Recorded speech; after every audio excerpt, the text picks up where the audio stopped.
Welcome to the Spacious Unknowing Network, Sunshine for Your Soul, with Julio and JoJo Rose. We invite you to enter into ecological equanimity in the unified field of spacious unknowing. We open and awaken to broaden your access to the soul rhythm in all of us. We engage in the pilgrimage inward to feel the infinite love that beats in the rhythm of our collective soul. We will guide you to new horizons and infinite love during our Inquire Within segment. To accept that, you create your field. I create my field. And together, we create the unified field. Spacious Unknowing Network with Julio and JoJo Rose starts now. Aloha. You are tuned in to Spacious Unknowing Network, Sunshine for Your Soul. I'm JoJo Rose, here with JoJo Rose. Today, we are speaking on the Agency of Providence. Julio, you're on. I am. And today I'm speaking about JoJo's birth. She was born premature at 2 months early, and she only weighed 2 pounds 13 ounces. So I was in a Catholic hospital in Boston, Dorchester, and so there were a lot of different nurseries for babies, and also I had to stay in the hospital 5 days no matter what. So they put me in a room that they weren't sure if I had an infection. So I didn't see JoJo for 5 days. And when I did see her, it was through a glass. I wasn't allowed to hold her or sing to her or rock her or be present with her the way any mother would like to do. And the nurse, by that time, she had gone down to 2.6 ounces. So the nurse was holding her in the palm of her hand. I could hardly believe it. It was just such an experience. And I was with my husband, and both of us were just amazed at how tiny she was. And when we left the hospital, by the elevator door was a prayer of St. Francis, and it was really, I read it and I was familiar with it, but I never learned it purposely because I like to read it and feel the sound. And so I decided that maybe we could go to the gift shop and get that prayer in maybe a bookmark or something. Yes. And take it home. And so we did do that. And we had, Benny was great at making charts, an artist. He could do any and all things that were beautiful, and gave us a whole spectrum of what was happening with her every day, if she gained an ounce or So we talked to the nurses every day, and they loved that she was in their nursery because it was the observation nursery. And they had never had a baby that they knew she'd be with them 2 months. And they never had a baby for very long because it was always observation and the baby would leave. So they were thrilled to have somebody who was going to be with them for a while. And they laughed about her because she moved on. It was an isolette that she was in. She had been moved from an incubator to an isolette before I got to see her. And she went all over the place. They'd say, who moved Lisa? And somebody would say, well, I didn't touch her. Well, I didn't. And they realized that she was moving herself all around that isolette. So they were certain she was going to make it. And what I recognized was that to not be able to hold her or talk to her, I realized that she heard her brother's voices while she was with me. And now she didn't hear her dad's or her brothers or her grandmother or aunties that lived in the same house, big house. Um, she didn't hear any of those voices. And I felt how that was really important. And I couldn't do anything about it. So I just really prayed for her to be happy and well, and the nurses were wonderful. They were just so sweet and loving with her. And I trusted that she would feel that love and feel good, being here. And so every time every day we called. Benny called from work, the nurses, and I called from home, the nurses. And we were always connected up to find out how she was doing. We started going every evening, but we realized that the boys needed us too. And we decided that since she didn't know we were there and we couldn't hold her, and the nurses were so present with her, that 2 or 3 times a week would work, and it wouldn't take away anything from the boys. And they liked it. They were happy that we were, they knew everything that was going on.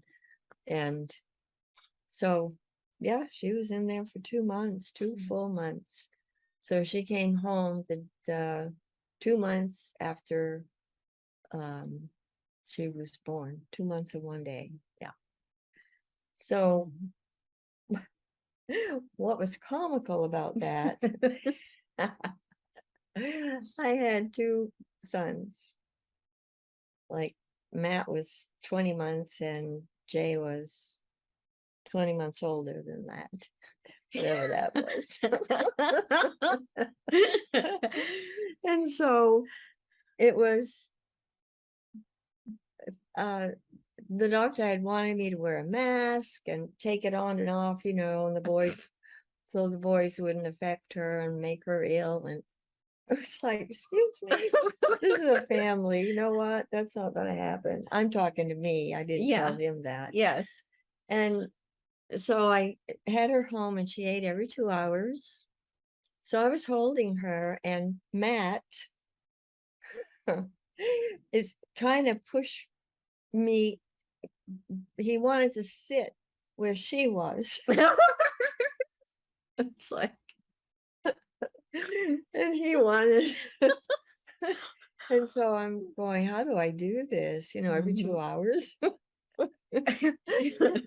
And Jay had insisted that we buy her a doll, JoJo a doll, for I guess for Christmas, but this was before then, but not that long before. And so I thought, well, that's crazy. I mean, well, we had the doll and it was a bottle fed and wet doll, so the 3rd day of Matt trying to get on my lap with you, and I picked up the doll and I sat Matt in the chair and I gave him the baby doll and said, feed her too while I'm feeding your sister. So he did, and he was enthralled with the whole idea, and he did it. And the next day I handed him the doll, he threw it on the floor and went to play with his brother. So that was over really fast. Yes.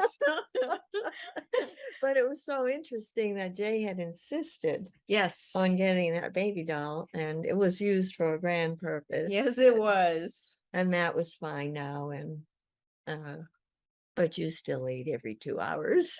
Yes. You were making up for lost time. Yes, I was. Yeah, it was great to have you home, and the boys loved it. And so, and your whole family, aunties and grandmother and father and me and all of us.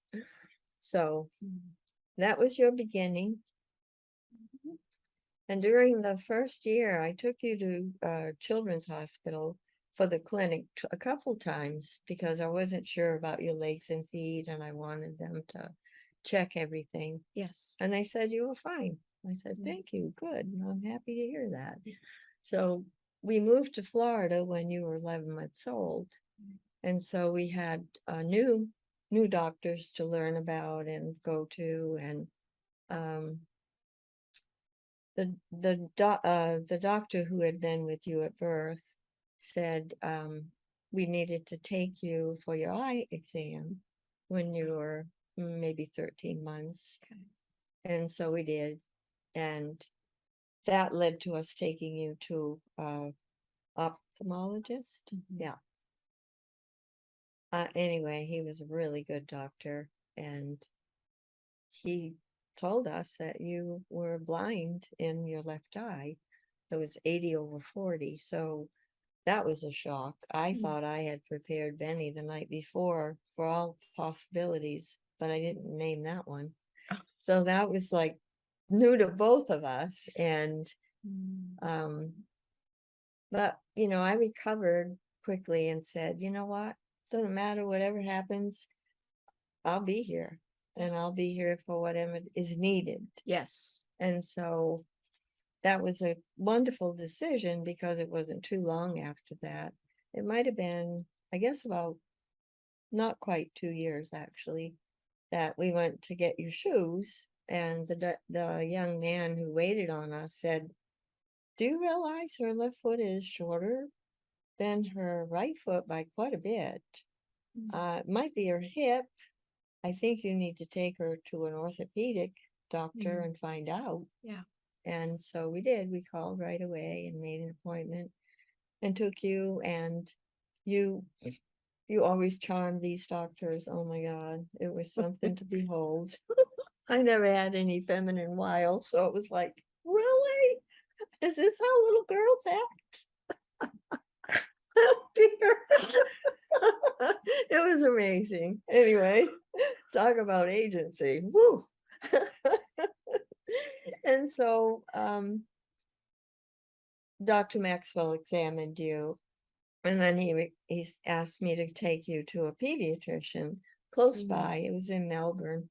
And I drove there, and we went to the Dr. Borland, who was a pediatrician, and he examined you, and he conferred with Dr. Maxwell. And then Dr. Borland told me that they had diagnosed you with cerebral palsy, and that what he mapped out my going to the clinic for I started out with Cleo, who was a physical therapist at the clinic, and she would teach me how to be with you and how to do the exercises with you. But she'd probably call on me to go 3 times a week till I really got the rhythm of it and the feel of it. And so, and the other part of it was once a month, I took you to clinic to have them chart your progress. Okay. Dr. Maxwell would be there, Dr. Borland, and Cleo. And so that was all set out, and I felt really good about it and knew that it was going to work. Yes. And so when I got home and told your dad, he never could handle anyone that was sick. He just couldn't handle any idea of sickness. And he just went ballistic and said, well, what? He was like, he went off, like he was really, really upset. And I said, Benny, let me tell you what Dr. Borland said. I feel really good about this.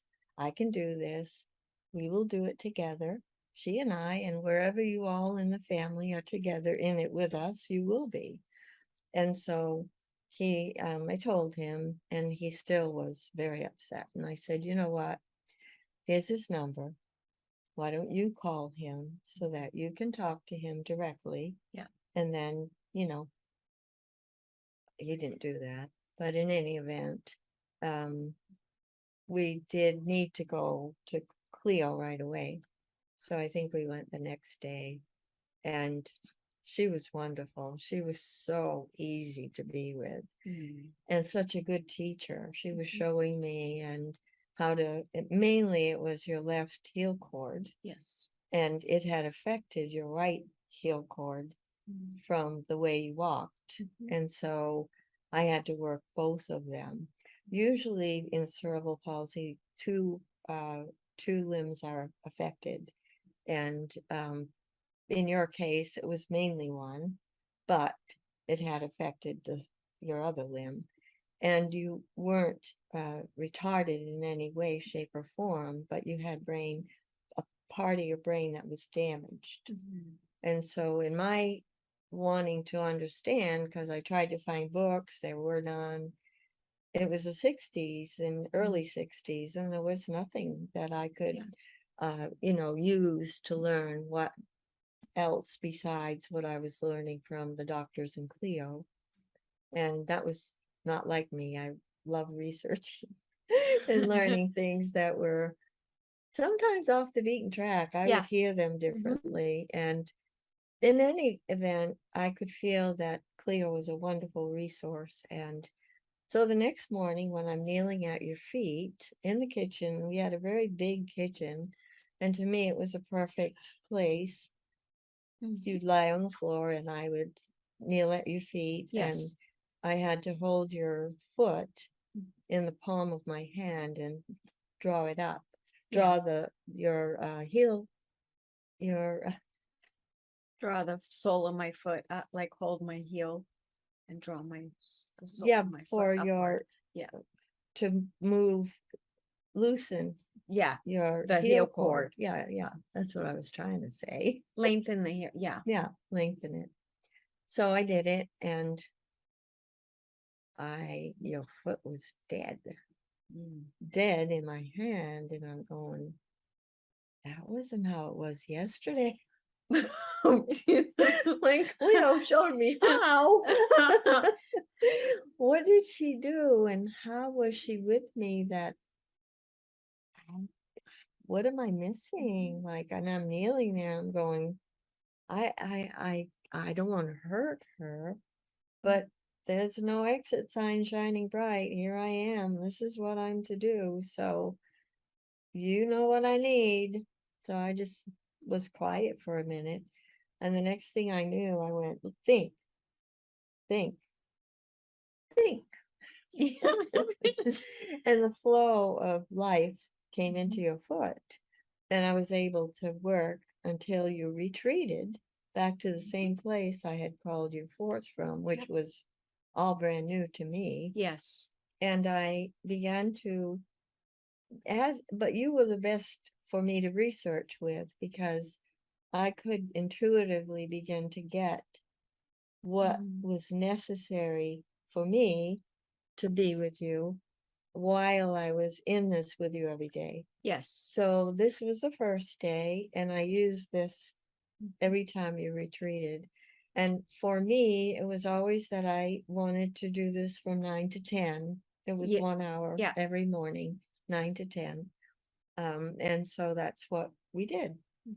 And then we went back to Cleo, excuse me, in a couple days. And then she said, you don't need to come back. You're doing great with the exercises. So once a week's plenty. Okay. And so that's what happened next. So I worked with you 5 days a week. Saturday, there was a show on TV called Batman and Robin. And you children loved it. Yes, and there was a guy in it called Riddler. And Riddler walked on his heels.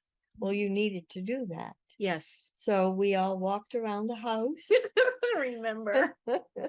Like the Riddler, like Penguin, I guess. And for that exercise, and you had no clue it was an exercise. No. You were just having fun. I was having fun. I was laughing the whole way. Yeah, and the same way I had the long board that was 2x4, but it was long. It was about 6 feet long, and you had to walk with your arms out for your balance. Yes. 1 foot ahead of each other, so that you could, it was to help with your balance.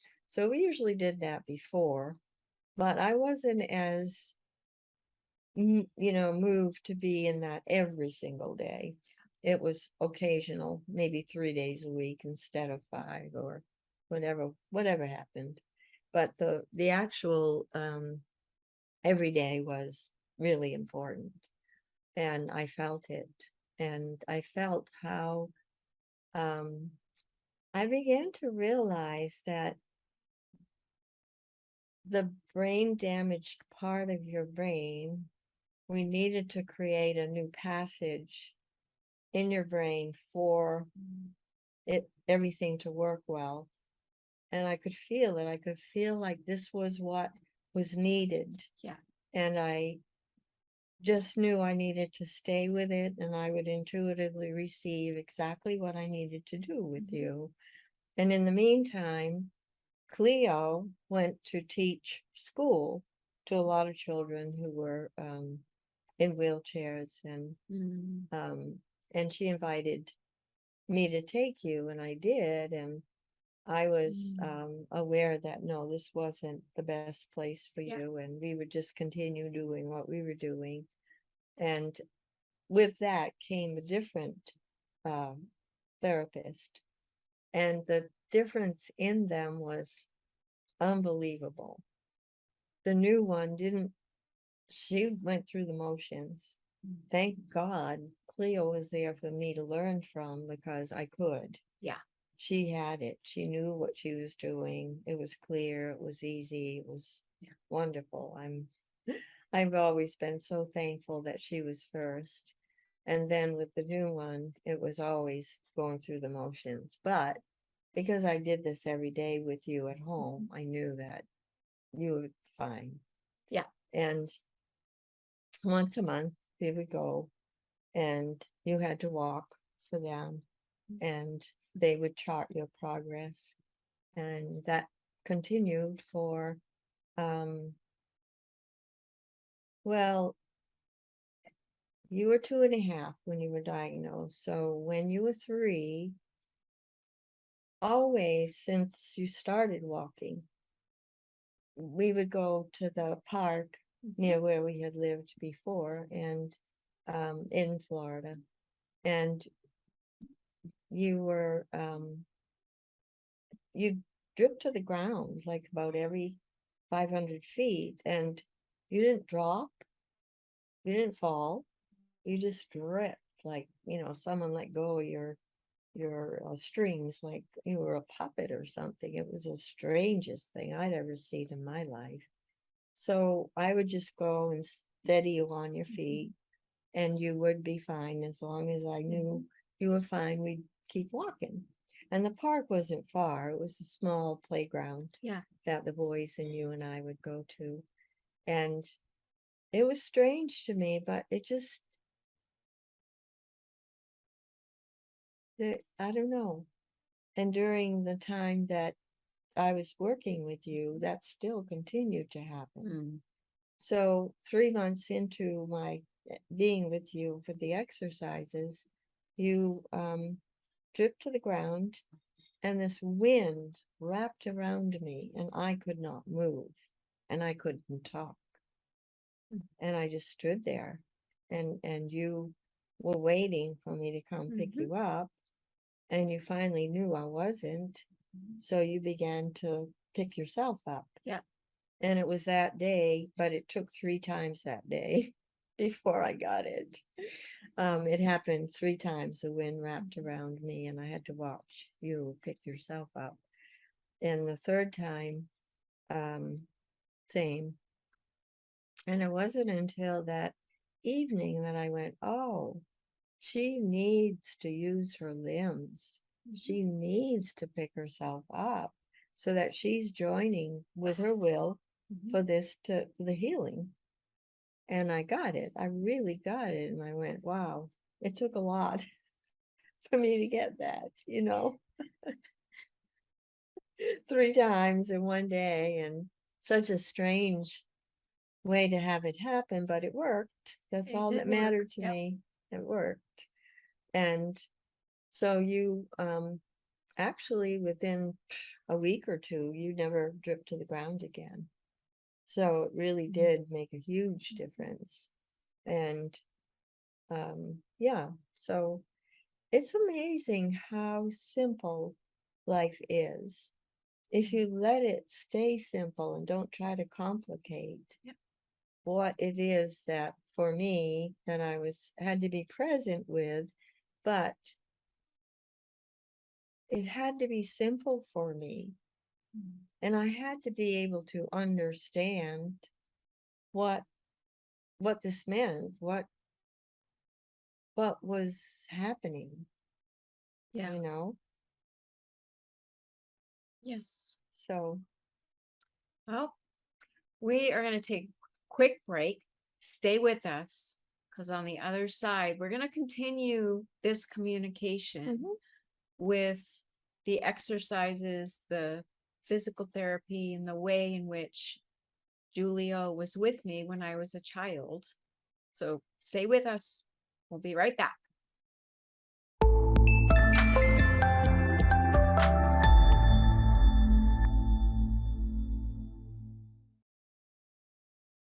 Aloha, we're happy you have stayed with us.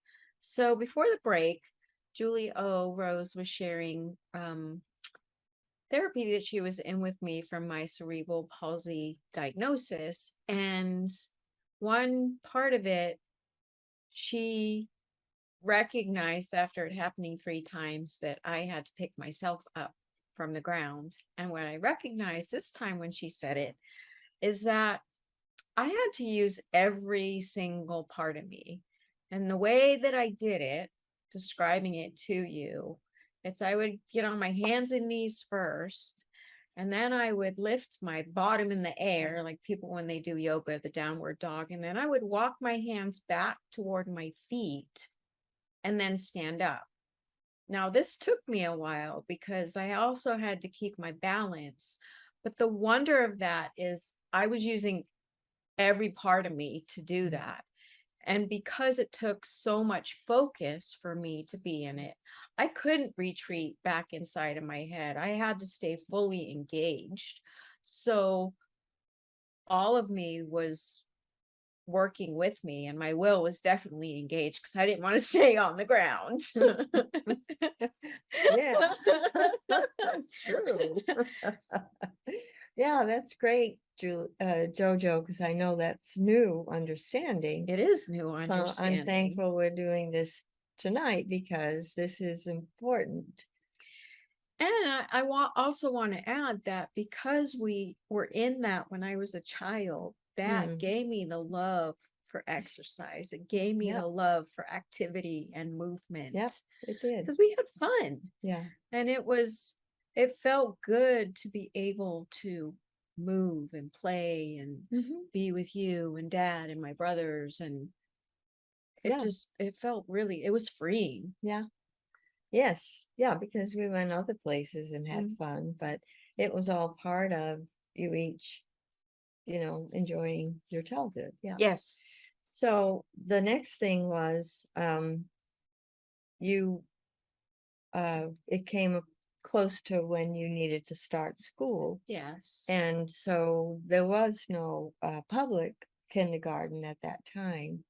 And so Matt had gone to the Little White Cottage, and yes. it was a really good little private school. And so I went there to enroll you. And just in the little time that you were there, you didn't want to do the exercises anymore. Yeah. I had made a pact with myself the very first day that if ever the day came that you said, I don't want to do the exercises anymore, we'd be done. And that was the day. You came home, usually had a nap after because you only went for the morning. Yeah. So we ate, you had a nap. And that day you said to me, no, Mommy, I don't need to do the exercises and I don't need a nap. And so, okay, she's graduated. And the other part of it was I did notice that you weren't walking the way you had before you started school. So I took you to Dr. Maxwell because I felt what it was and I wanted to get confirmation on it. Yes. He said, take her to the store today, Mom, and get her some low top shoes because you wore high top with steel in the foot shoes, white. And, you know, nobody else in school wore those. No. And so I did. I took you to the store, and the only thing you had in the store, because you had a very wide foot, double D, I think, or something. Ease. E? Oh, Mhm. okay. Thank you. Had I'm glad you a know. very, very wide foot. So the only thing you had in the store that would fit you were saddle shoes. Well, that's the last thing in the world I would ever have wanted to put on my daughter, but he put them on you and you did not want anyone to take them off. I love them. And I remember, and it was like,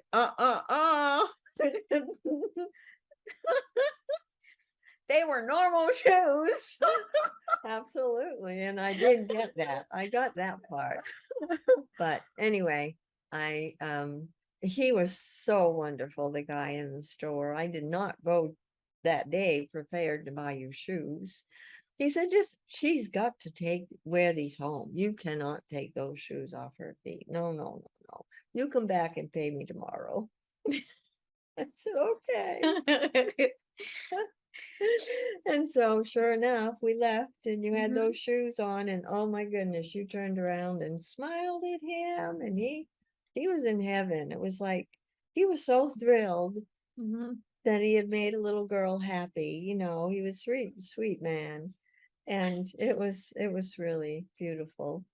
But you wore them every day. And I noticed that you were getting I thought when you said you didn't want your exercise anymore, I thought, well, I'm going to go to school and look on the playground to Mhm. see what's on there, because Yeah. I have a feeling there's a Mhm. lot of things that were Yes. allowing her to continue in her exercises. Sure enough, Mhm. because Mr. Wickham, the man who his wife owned the White Cottage, but he had made all of the things that you all played on. Yes. And they were all things that you needed for this to continue for you. And it was so delightful. I just was so happy. And I was thankful I had decided in the beginning that when you said you were ready, Yes. that would be over. So you were probably 5.5 when you received a clean bill of health from Dr. Borland, Dr. Maxwell, and Cleo came back. I didn't know that. Mhm. And I walked in, I think the next day to meet with her, and you ran and jumped up onto her table, and she went, Mama, you've been working hard. I thought, oh no, what? That was kind of foreign to me. And she said, this could have gone either way. She could have ended up in a wheelchair. I knew that the day I met her. If you had not done the exercises with her, I have so many children who are in wheelchairs, and it breaks my heart. And it broke my heart when she said it. And then I remember, JoJo, every clinic day we went to, all the children were in wheelchairs and there were no parents there. I was the only parent.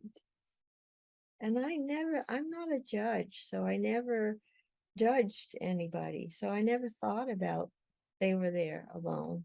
And I never thought about it until Cleo. And my heart ached for her because she was so heartful and such a beautiful being. And I know that was really difficult for her. Yeah. And for me, I only knew what I had to do. I didn't look around to see what other people were doing or not doing. That wasn't my purpose for being here. But I was very thankful that Cleo got to Mhm. see you Yes. and know, because I had no idea how much she needed that. Yeah. And she really did. Yeah. And I always think about her with such fondness. She was such an integral part of you. Yes. Yeah. No, I've said it to you, but I'm going to say it. Thank you for being with me this way Well, and caring that much and loving that much, that you were in it and you knew that there was no out. There isn't. In life, No, there there isn't. isn't. No, there For isn't. me, there isn't, and that's just the way it is, JoJo. I'm not special.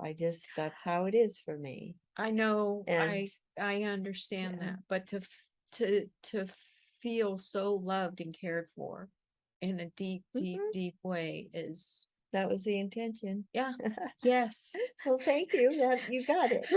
yes. Now I want to mention something that when JoJo, one other part of her was that she had a lot of ear infections, and Mm. I would always wonder why. And she had fetishes, food fetishes, and I worked with her on that to see if she would eat foods that might be more nurturing and give her what she needed for Yes. so you wouldn't have those ear infections anymore. And I decided when you were 5.5 or 6 that I would start you on a regimen of vitamins. I thought, well, maybe that's what she needs. If she won't eat the foods that will give her that, maybe she needs the vitamins. And I read a book by someone who was well known and Yes. knew a lot about vitamins, and I decided I would start doing that. Yeah. So I had them out on the table for you, and I called Matt and Jay to the table, and I said, it's time for your vitamins. And they said, Mom. Oh, I knew I was in for one. Whenever I heard that, Mom. Sure enough. Every time you gave JoJo her antibiotic, you told her that it would make her all better.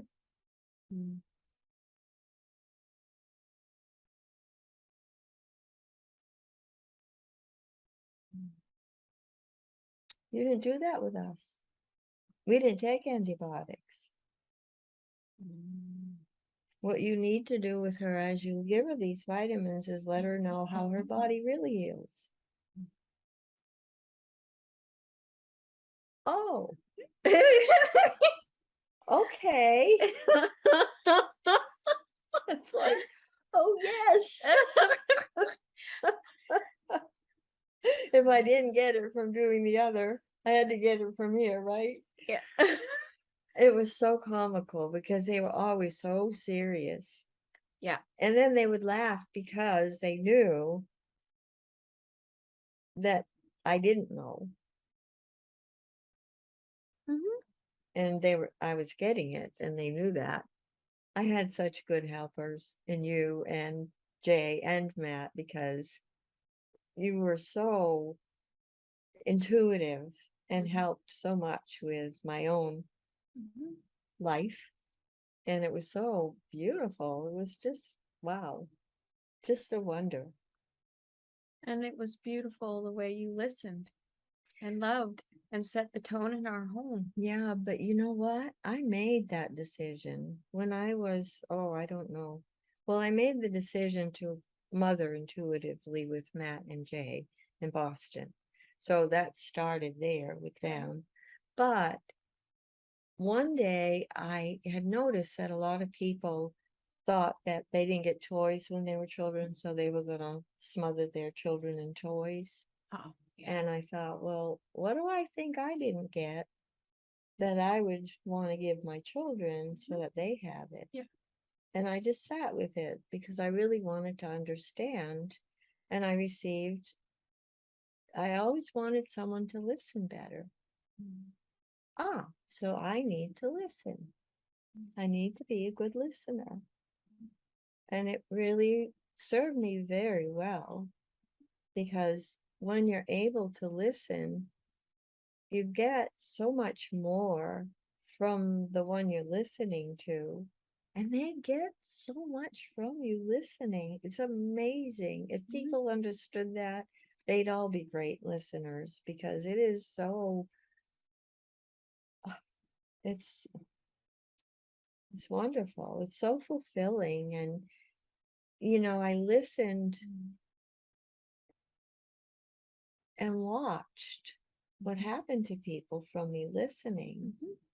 And they would say things they would never have said, ever, anywhere, to anyone else. Mm. And I learned that. And, you know, with you children, you began to share truth with me in ways that I didn't know it was possible. And then I thought, well, that's what I did. So, of course, it's possible Yes. as a child, As you a know. child, yes, yes. And so that was funny. Yeah. So it was always um, just wanting to understand the way to live in this situation, whatever that happened to be, because we don't know what we don't know. And if I practice it over here, doesn't mean it's going to work over here. Right. And 9 times out of 10, it isn't, because there isn't the same kind of energy that someone had when they did it here. It's not a simple repeat. Yeah. No, repeat never is No. very good, but No. most people don't know that. And they don't understand that that is why there's not the energy in it Mhm. that would have been there originally when they first uncovered it, discovered it, or it began to flow through them, or whatever we would say. So they don't understand that. And it's really important to be fresh and new with everything. And that's why when you said I don't need my exercises anymore. Yeah, great, perfect. But even back when you first heard of the diagnosis and you went to Cleo and the next morning, you're like, Wow. You had to listen in, Mhm. which then moved you to being with me the way that you were, and then me dripping to the ground and you 3 times in a day being Mhm. stopped. That's the listening in again too, but allowing what occurred, you went in with for the Yeah, understanding. And Yeah. it was such a huge gift and huge. yeah. But you just described the way spacious unknowing works. Mm. And today people would call it quantum. Yeah. Quantum. Yeah. That is what it is. Mhm. But it really is very quick. Mm. What would take a long time is shortened in time because the fullness of, let's Mhm. say, who we are is in it. And Yeah. it just makes it go quickly. Yes. And it's the only way I've known how to live. So, but if somebody isn't in that, it doesn't bother me a bit. You know No. what I'm saying? Oh, I do know what you're saying. And it's fine because everyone is different and I can appreciate all those differences. So do you want to tell about when you were pregnant with your first son, Sure. about the isolate? Yes. I think I was around 28 and I was pregnant with my first son, and I don't remember how far along I was. I think I was pretty far along, maybe 7 months. And my skin started really hurting. And I would rub my hand on my skin. It was mainly my thigh, my leg, and it hurt so bad. It was like someone taking sandpaper Mm. and rubbing it on your skin. And it was like, what is going on? I really needed to understand, but it hurt. Couldn't touch. Mhm. And I started to have what people commonly call flashbacks. And I was feeling myself in the isolate and completely overstimulated in a way that I'm going to describe it the best way that I know. So I'm laying in this little box, which is how it felt to me. And the reason I moved around so much is because, well, where's my family? I want to go home to my family. So I kept moving. Okay, I'm going to go home. I'm going to get out of here. And I'd move and I hit the wall of the isolate. So, okay, well, let me try this again. And I'd move and I'd hit another wall of the isolate. So there was that. And I could easily say to you that I felt abandoned. I wasn't abandoned, but it's what I felt in the moment. And the reason I felt that is I was a big ball of pain. I felt like I had nowhere to go. So the lights were way too bright for my eyes. My eyes burned. The sheets in the isolate rubbed on my skin like sandpaper. But the other part of that is they would get wrinkled. So when they would get wrinkled, it was so uncomfortable. My breathing felt labored. My nose, like, it may not have ran all the time, but it just, everything hurt. Everything hurt. And the nurses were really sweet and loving, but there was one doctor that was so, his voice was so gruff and grating. And if I could give you an explanation, the best would be that everything inside of me was overstimulated. It was too big. And I had no way of, I guess there was a part of me that sometimes like shut down because I couldn't filter everything that was coming at me.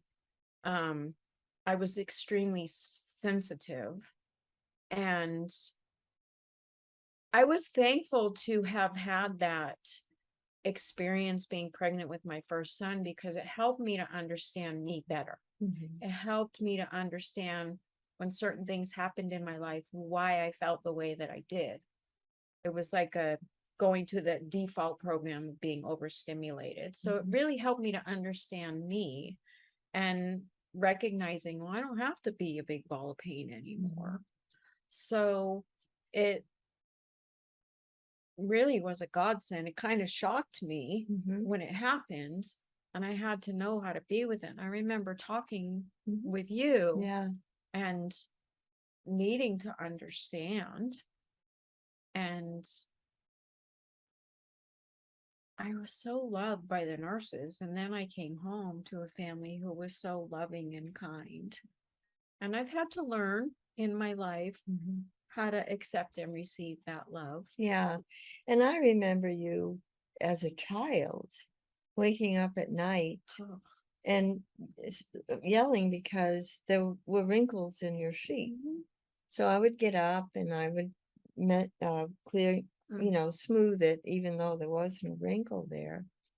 And I didn't understand why you thought there was. But I did one time remember that you were naked in your isolate. They couldn't put clothing on you, and because your skin hadn't yet fully developed. So I could understand when you told it, when you were pregnant with Joshua, I could understand what you felt. Yeah. And I didn't when you were young and would, get upset, wake up and be upset. And no matter what I did with the sheets, they were still the same.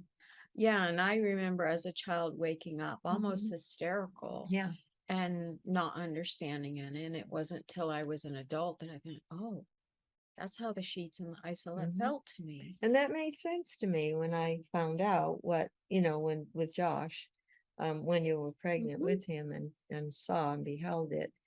I was thankful because so often we need some kind of help. Yeah. That's bigger than we would imagine we needed. And I felt you were receiving that. Yes. By remembering, and talking and telling it and Yes. understanding it when you were talking. So it was a very healthy. Yeah. Yeah. And it's so interesting because each aspect to what I felt in the isolate over the years I've come to understand have been representative of something in my life and the way in which I lived, that now I've chosen a very different life. Yeah, exactly. And living from the flow. And so it's, to sit here and share this way with no emotion, it's pretty wonderful. Yeah, I agree. To feel so Clear. whole and clear inside of myself. Yep. And to know that no matter what somebody undergoes, no matter how they may feel about what's happening in their life, change is possible. Yeah. Healing is possible. Yep. It's so beautiful, and I am grateful for this life and understanding. Yeah, and that is true, no matter what has created the trauma or the upset or whatever we would call it, overstimulation, which I'm sure has happened to a lot of children. There is a way for it to be unfolded and healed, but the person has to want to do whatever the work is called for to be in it for that, because it does call for someone to it be at does. home. Yeah. And the other time that you did breathe and were in the isolate again, you had 3 boys and you were just reliving it. And I sat beside you and said, no, you're not reliving it. Just come home, but come here now because your breathing is labored and you need to be here. Yeah. So breathe deep like you can now. Yeah. And I be did. here. Yeah. And I did. And I Yeah. really, it was a little scary initially. Yeah, you were because scared. I was scared Yeah. because it It took you know, over. it took me over, and Yeah. what I shared with you is what I felt, but this time I was re-feeling it in my body, my Yeah. nose, Yeah. my eyes were burning. like- Exactly. You took it on. yeah, I did take it Yeah. on. And Yeah. when you said that, it was like, okay, I need Let to it go. calm down and let it go. And That's it right. took me a while. It did Yeah. take me a while, but I did it. Yeah. And I'm so grateful that you were there to talk me through Yeah. it, because it was a very intense Yeah. experience. And it's in life, it is not fun to get so attached to something that is physical, because it doesn't have to be that way. And you showed me that in that instance, that I didn't have to be attached to what I was feeling in my body. I could let it go, but I had to be willing to do that. I had to be willing to breathe through it. Yeah. Yeah. And I wasn't talking to you about the physical. You're talking and saying that, but I just was making sure you were breathing. Yes. No, I know. Yeah, it was, yeah.